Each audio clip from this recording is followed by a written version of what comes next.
கதிரவன் news சொந்தங்கள் அனைவருக்கும் இனிய வணக்கம். இலங்கையின் காலை நேர தலைப்பு செய்திகள். எதிர்வரும் பண்டிகை காலத்தை முன்னிட்டு பொதுமக்களின் பாதுகாப்பிற்காக நாடளாவிய ரீதியில் 40,000 போலீசார் கடமையில் ஈடுபடுத்தப்பட்டுள்ளனர். பொதுமக்கள் நடமாடும் இடங்களில் சீருடை அணிந்த அதிகாரிகளுக்கு மேலதிகமாக 500க்கும் மேற்பட்ட ஆண் மற்றும் பெண் உத்தியோகத்தர்கள் சிவில் உடையில் கடமையில் ஈடுபடுத்தப்பட்டுள்ளதாக போலீஸ் ஊடகப் பிரிவு தெரிவித்துள்ளது. இது தவிர புலனாய்வு அதிகாரிகளும் பணியில் ஈடுபடுத்தப்பட்டுள்ளதாகவும் குறிப்பிடப்பட்டுள்ளது. அவர்களின் பணிகளை மேற்பார்வையிட 48 மூத்த அதிகாரிகள் மற்றும் 769 ஆய்வுதர அதிகாரிகளும் பணியில் சேர்க்கப்பட்டுள்ளனர். இதேவேளை மேல் மாகாணத்தில் மாத்திரம் 6,500க்கும் அதிகமான போலீசார் பாதுகாப்புக்காக ஈடுபடுத்தப்பட்டுள்ளதாக போலீஸ் ஊடக பேச்சாளர் சிரேஷ்ட போலீஸ் அத்தியட்சகர் புத்திக மனதுங்க தெரிவித்துள்ளார். கிளீன் ஸ்ரீலங்கா வேலை திட்டத்தை திட்டமிட்டு நடைமுறைப்படுத்துவதற்காக ஜனாதிபதி செயலணி ஒன்றை நியமித்து வர்த்தமானி அறிவித்தல் ஒன்று கடந்த 19ஆம் தேதி வெளியிடப்பட்டுள்ளது. ஜனாதிபதியின் செயலாளர், முப்படை தளபதிகள், பதில் போலீஸ் மாதிபர், நகர அபிவிருத்தி அதிகார சபையின் தலைவர் உள்ளிட்ட 18 பேர் இந்த ஜனாதிபதி செயலணிக்கு பெயரிடப்பட்டுள்ளனர். குறித்த செயலணியில் தமிழ் மற்றும் முஸ்லிம் உறுப்பினர்கள் எவரும் உள்ளடக்கப்படவில்லை என்பது தமிழ் பேசும் மக்களின் அரசியல் பரப்பில் பேசும் பொருளாகியுள்ளது. இந்நிலையில் அனுர அரசாங்கம் இலங்கையர்களாக சிந்திப்போம் என்று கூறுகின்றமையானது தமிழ் மக்களுக்கு பிரச்சினை இல்லாதது போன்று காட்டும் தந்திரோபாயமாக உள்ளதாக அரசியல் ஆய்வாளர் திபாகரன் குறிப்பிட்டுள்ளார். கிளீன் ஸ்ரீலங்கா வேலை திட்டத்தை திட்டமிட்டு நடைமுறைப்படுத்துவதற்காக ஜனாதிபதி செயலணியும் தமிழர்களை அதாள பாதாளத்திற்கு தள்ளுவதாக உள்ளது. தமிழர்களை அவர்கள் ஒரு பொருட்டாகவே மதிக்கவில்லை என்று குறிப்பிட்டுள்ளார். இலங்கையில் எதிர்வரும் காலங்களில் வர்த்தக வங்கி அல்லது நிதி நிறுவனங்களில் ஏதேனும் கணக்கு ஆரம்பிக்க வேண்டுமாயின் ஆட்பதிவு திணைக்களத்தினால் வழங்கப்படும் தேசிய அடையாள அட்டை இலக்கம் கட்டாயம் என இலங்கை மத்திய வங்கி தெரிவித்துள்ளது. தேசிய அடையாள அட்டை இலக்கம் வழங்காமல் ஏதேனும் கணக்கு தொடங்கப்பட்டு இருந்தால் கணக்கு வைத்திருப்பவர்கள் தங்கள் தேசிய அடையாள அட்டை எண்ணை இம்மாதம் 31ஆம் தேதிக்கு முன்னதாக அந்தந்த வங்கிகளை வழங்குமாறு கேட்டுக் கொள்ளப்பட்டுள்ளது. சில கணக்கு வைத்திருப்பவர்கள் தேசிய அடையாள அட்டை இலக்கத்துக்கு பதிலாக வெளிநாட்டு கடவுச்சீட்டு இலக்கம் மற்றும் சாரதி அனுமதி பத்திர இலக்கத்தை வழங்கி வங்கிக் கணக்குகளை ஆரம்பித்துள்ளதாக இலங்கை மத்திய வங்கி தெரிவித்துள்ளது. எவ்வாறாயினும் இலங்கையர் அல்லாத ஒருவர் செல்லுபடியாகும் வெளிநாட்டு கடவுச்சீட்டு இலக்கத்தை வழங்குவதன் மூலமாக வர்த்தக வங்கி அல்லது நிதி நிறுவனத்தின் கணக்கை ஆரம்பிக்க முடியும். வர்த்தக வங்கி அல்லது நிதி நிறுவனம் சரிந்துவிட்டால் இழப்பீடு பெற தேசிய அடையாள அட்டை எண் அவசியம் என மத்திய வங்கி தெரிவித்துள்ளனர். இலங்கையில் பல்வேறு குற்ற செயல்களுடன் தொடர்புடைய நபர் மர்ம நபர்களால் சுட்டுக்கொலை செய்யப்பட்டுள்ளார். காலியில் மர்ம நபர்கள் மேற்கொண்ட துப்பாக்கிச் சூட்டில் பெத்தும அல்லது லொக்கா என்ற நபர் கொல்லப்பட்டுள்ளார். தடல்ல பிரதேசத்தில் பெண் ஒருவருடன் மோட்டார் சைக்கிளில் பயணித்த போதே துப்பாக்கிச் சூடு நடத்தப்பட்டுள்ளது. மோட்டார் சைக்கிள்களில் வந்த இருவர் T56 ரக துப்பாக்கியால் துப்பாக்கி பிரயோகத்தை மேற்கொண்டு விட்டு தப்பி சென்றுள்ளார். படுகாயமடைந்த நபர் காலி வைத்தியசாலையில் அனுமதிக்கப்பட்ட போதிலும் ஏற்கனவே உயிரிழந்துள்ளதாக வைத்தியர்கள் தெரிவித்துள்ளனர். உயிரிழந்தவருடன் மோட்டார் சைக்கிளில் பயணித்த பெண்ணும் துப்பாக்கிச் சூட்டுக்கு இலக்காகி காயமடைந்துள்ளார். கொலை செய்யப்பட்ட நபர் காலி மெலோகட பகுதியைச் சேர்ந்த 5 கொலைகள் மற்றும் போதைப்பொருள் கடத்தல்களுடன் தொடர்புடைய சந்தேக நபர் என போலீசார் தெரிவித்துள்ளனர். போதைப்பொருள் கடத்தலின் போது ஏற்பட்ட மோதல் காரணமாக இந்த கொலை இடம்பெற்றிருக்கலாம் என போலீசார் சந்தேகம் வெளியிட்டுள்ளனர்.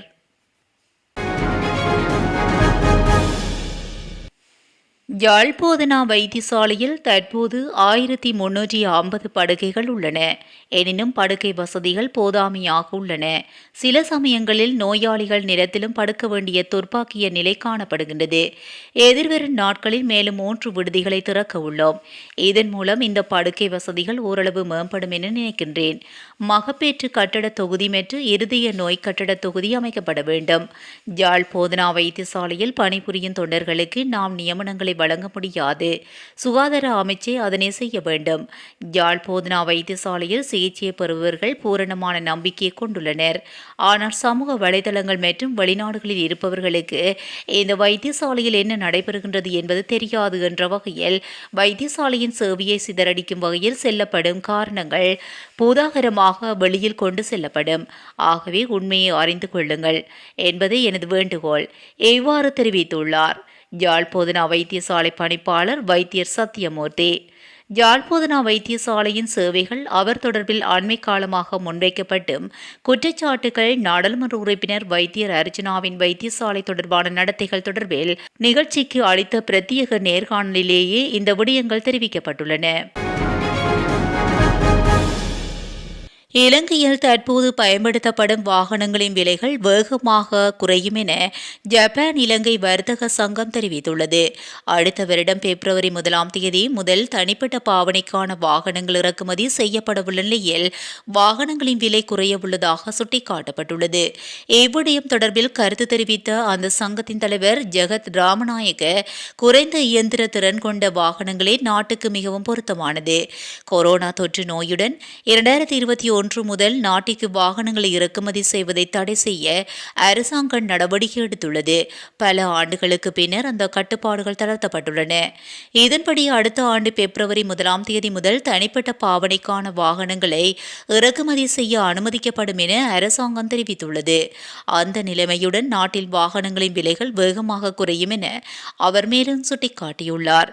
இதேவேளை வெளிநாட்டு கையிருப்பு 6.5 பில்லியன் அமெரிக்க டாலர்களாக அதிகரித்துள்ள நிலையில் வாகன இறக்குமதி தொடர்பில் பகுப்பாய்வு மேற்கொள்ளப்பட்டுள்ளதாக மத்திய வங்கியின் ஆளுநர் நந்தலால் வீரசிங்க அண்மையில் தெரிவித்திருந்தமை குறிப்பிடத்தக்கது.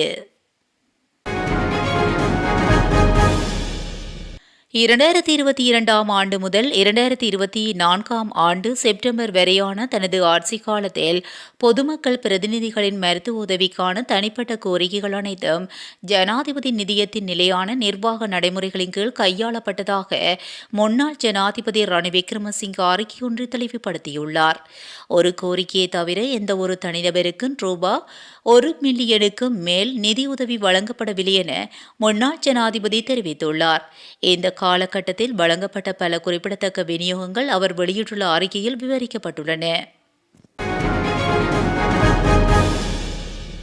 களுத்துறை கட்டுக்குருந்த பகுதியில் உள்ள வீடொன்றில் 2 பிள்ளைகளின் தந்தையொருவர் கொல்லப்பட்டுள்ளதாக கிடைத்த தகவலின் அடிப்படையில் பயாகல காவல்துறையினர் விசாரணைகளை ஆரம்பித்துள்ளனர். களுத்துறை கட்டுக்குருந்த சனச மாவட்டத்தில் வசிக்கும் பத்திரமுள்ள கிராமத்தைச் சேர்ந்த அமித் பிரியதர்சன என்ற 36 வயதுடைய 2 பிள்ளைகளின் தந்தையே இவ்வாறு உயிரிழந்துள்ளதாக காவல்துறையினர் தெரிவித்தனர். வீடு ஒன்றில் மர்மமான முறையில் ஒருவர் இறந்து கிடப்பதாக கிடைத்த தகவலின் பேரில் விசாரணை நடத்தியதின் வீட்டின் அறையில் தலைகீழாக சடலம் கிடந்துள்ளது. உயிரிழந்தவரின் மார்பு மற்றும் வயிற்றில் ஆழமான காயங்கள் காணப்பட்டதாக விசாரணை அதிகாரி ஒருவர் தெரிவித்துள்ளார். இந்த கொலை தொடர்பாக யாரும் கைது செய்யப்படவில்லை என காவல்துறையினர் தெரிவித்துள்ளனர். களுத்துறை பிரிவு குற்றத்தடுப்பு புலனாய்வு அதிகாரிகள் மற்றும் நீதவான் ஆகியோர் விசாரணைகளை மேற்கொள்ளவுள்ளதாக காவல்துறையினர் தெரிவித்தனர். பயாகல காவல்துறையினர் விசாரணைகளை மேற்கொண்டு வருகின்றனர். எதிர்வரும் சித்திரை மாதத்துக்கு பின்னர் மாகாண சபை தேர்தல் தொடர்பான சட்ட சீர்திருத்தம் ஒன்றை கொண்டு வந்து உடனடியாக மாகாண சபை தேர்தலை நடத்துவதாக ஜனாதிபதி தம்மிடம் உறுதியளித்துள்ளதாக மட்டக்களப்பு மாவட்ட இலங்கை தமிழரசு கட்சி நாடாளுமன்ற உறுப்பினர் ராசமாணிக்கம் சாணக்கியன் தெரிவித்துள்ளார். இலங்கை தமிழரசு கட்சி ஆரம்பிக்கப்பட்டு 75வது ஆண்டு நிறைவை முன்னிட்டு மட்டக்களப்பில் உள்ள தந்தை செல்வா பூங்காவில் நேற்றைய தினம் இடம்பெற்ற நிகழ்வில் கலந்து கொண்டு ஊடகங்களுக்கு கருத்து தெரிவிக்கையில் அவர் இதனை குறிப்பிட்டுள்ளார். அதே நேரம் தமிழர்களின் அரசியல் தேர்வு பற்றிய விடயத்தில் இன்னும் ஒரு தெளிவான நிலைப்பாட்டை ஜனாதிபதி கூறவில்லை எனவும் அதற்காக புதிய அரசாங்கம் கால அவகாசம் கோர முடியாது எனவும் நாடாளுமன்ற உறுப்பினர் ராசமாணிக்கம் சாணக்கியன் தெரிவித்துள்ளார். ஜேர்மனியின் மாக்டெபெர்க் நகரில் கிறிஸ்துமஸ் சந்தையில் மக்கள் கூட்டத்தின் மீது மகிழுந்து மோதி விபத்துக்குள்ளானதில் பலியானவர்களின் எண்ணிக்கை 5ஆக அதிகரித்துள்ளதாக அதிகாரிகள் தெரிவிக்கின்றனர். பலியானவர்களில் சிறுவன் ஒருவனும் அடங்குவதாக 200க்கும் அதிகமானோர் காயமடைந்துள்ளதாக நகர அதிகாரிகள் தெரிவித்துள்ளனர். 50 வயதான சவுதி அரேபியா வைத்தியர் ஒருவரே தனியாக மகிழுந்தை செலுத்தி இந்த விபத்தை ஏற்படுத்தியுள்ளதாகவும் அவர் கைது செய்யப்பட்டுள்ளதாகவும் தெரிவிக்கப்பட்டுள்ளது. இந்த நிலையில் குறித்த சம்பவம் தொடர்பில் முறையான விசாரணைகள் நடத்தப்பட வேண்டும் என சர்வதேச நாடுகள் வலியுறுத்தியுள்ளன. மும்பையில் படகு கவிழ்ந்து விபத்துக்குள்ளானதில் உயிரிழந்தவர்களின் எண்ணிக்கை 15ஆக அதிகரித்துள்ளது. மும்பை கடற்பரப்பில் 80 பயணிகளுடன் 5 பணியாளர்களுடனும் பயணித்த படகு ஒன்று கடந்த 18ஆம் தேதி கவிழ்ந்து விபத்துக்குள்ளானது. குறித்த படகு பயணிகள் கப்பல் ஒன்றுடன் மோதியதில் இந்த விபத்து நேர்ந்துள்ளதாக சர்வதேச ஊடகங்கள் தெரிவிக்கின்றன. இத்துடன் இலங்கையின் காலை நேர தலைப்புச் செய்திகள் நிறைவடைகின்றன. தொடர்ந்தும் இதுபோன்ற செய்திகளை உடனுக்குடன் தெரிந்து கொள்ள கதிரவன் நியூஸ் ஊடகத்துடன் இணைந்திருங்கள். நன்றி, வணக்கம்.